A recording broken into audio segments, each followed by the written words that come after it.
Arratsaldeko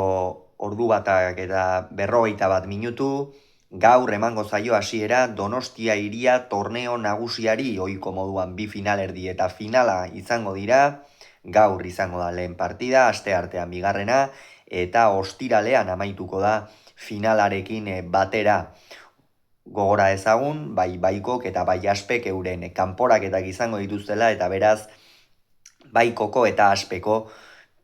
bikoteren artean jokatuko da finala bai ala bai. Hasi aurretik, pronostikoekin eta hasi aurretik, errepasa ditzagun bikoteak, Artola eta Iztueta, Bilboko aste nagusia torneoa ere elkarrekin jokatu zuten, finalean sartu ziren gainera, baina finala ez zuten irabazterik izan, batez ere lehen erdian Elordik eta Zabaletak aparteko erakustaldia eman zuten Aitor Elordiri. Aspaldian ikusi diogun erakustaldirik handiena, ikusi genion, egia da Martxeli kosta zitzaiola pilota kentzea eta harrapatu ala bukatu ibili zen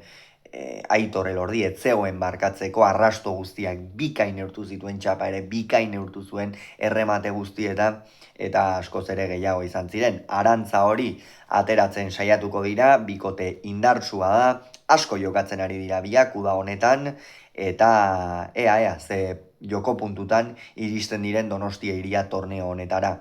Peña eta Imaz, hauek bikote orekatua osatzen dutela esango nuke. Batetik Ander Imazentzat ez da uda erraza izaten ari, egia da azken bolada honetan gora nabarmen egin duela,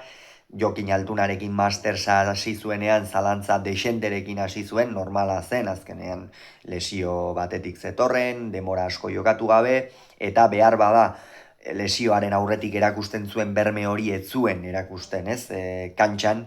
baina kasu honetan beste momentu batean iritsi da, jadagu da erdialdean gaude, eta, Imazentzat ere partida garrantzitsua izango da gaur jokatuko dute kasu honetan, eta torneoa oroar garrantzitsua izango da, ea zer erakusten diguten, Peñak aurrean errematatzen badu eta Imazek atzean bermea erakutsi, kontutan hartzeko bikotea. Altuna eta Rezusta, bikote bikaina, aurkezpen gutxi behar duena, Jokin Altuna beti agertzen da. Hor izan zuen, bolada txar bat, Gasteizko finala galdu zuen, Mastersean ere kinkalarrian egon ziren Imaz eta biak, baina orain berriro ere maila berreskuratu du, naiz eta Bilboko aste nagusia torneoan ez zuen finalean sartzerik izan, Amezketarrak Martijarekin batera, benetan uda bikaina egiten ari da, jada partida asko irabazten, maila berreskuratzen batez ere,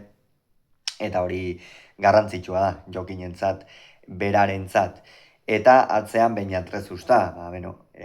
partida batzuk hobeak, beste batzuk kaskarragoak, baina beti maila ematen duen pilotaria Rezusta, eta Altunarekin batera, benetan bientzat bakoitza osagarri bikaina da.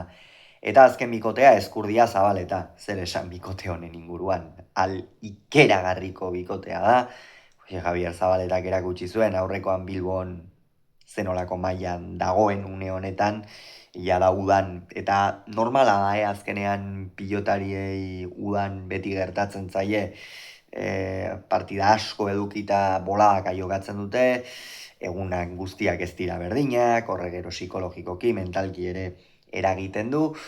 eta Zabaletak aurrekoan Bilbon aparteko partida jokatu zuen, iztu eta baino askoz gehiago izan zen partidaren fase gehienetan, eta benetan bikain aritu zen Jose Javier Zabaleta, ez dago beste hitzik, eta aurrean Joseba Ezkurdia uda oso ona egiten ari da, Martxel Iztuetarekin batera badirudi behintzat finalerdietan sartuko direla, Mastersean ikusiko du,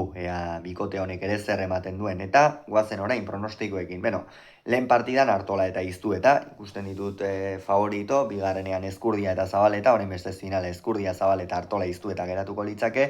eta hemen Ezkurdia eta Zabaleta ikusten ditut favorito, gaur Artola, Iztueta, Peña Imaz norgehiagokaren analisia izango duzue, eta horatu gaur hasi eta ostiral arte Donostia Hiria torneoa.